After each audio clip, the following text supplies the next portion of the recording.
Hello friends, my name is Paramjeet Singh and welcome to my YouTube channel. In this video, we are going to discuss the major differences between three major cloud platforms in the market, that is AWS, Azure and GCP Cloud, Google Cloud. So we'll learn the basic differences first. So starting with AWS, it covers 40% of the market. Then if we go to Azure, it covers 30% of the market. And when we talk about Google Cloud, it is covering very less market, which is 10%. And then AWS was launched in 2006. Azure was launched in 2010. But despite of launching in 2010, Azure is growing rapidly in the market. It's providing a lot of services, a lot of third-party services, and the Microsoft services as well. So if we talk about Google Cloud, it was launched in 2011.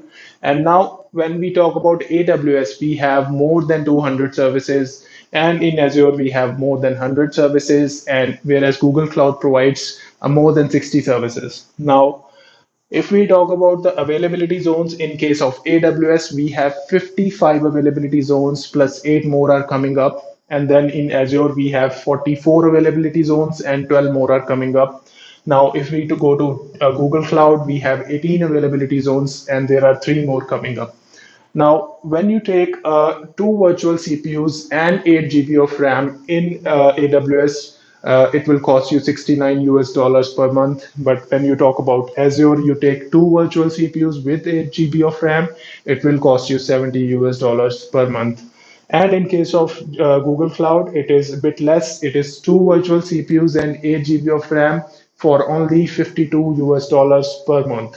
Now, when we talk about large instances where companies have a lot of virtual machines, they need to provision virtual CPUs and RAM to different clients and different server machines. Then, in that case, if you get 3.84 TB of RAM and 128 virtual CPUs, it will cost you $3.97 per hour.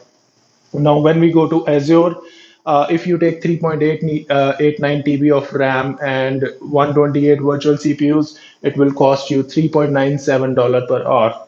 Now, when we go to Google Cloud, if you take 3.75 TB of RAM with 160 virtual CPUs, it will cost you $5.32 per hour. So now, going forward, we'll discuss about the services, the differences in the services being provided by these three cloud platforms. All right, friends. So now let's discuss about the differences between the services being provided by these three cloud platforms. Now, if we talk about compute services in AWS, we have EC2, and in case of Azure, we have VM, which is virtual machine, and in case of GCP, we have CE, which is Cloud Engine. Now, if we talk about database, we have RDS, which is relational database services. Then we have SQL database in case of Azure and as well as Google Cloud. Now, when we talk about storage services, we have S3 in AWS, blob storage in Azure, and cloud storage in GCP.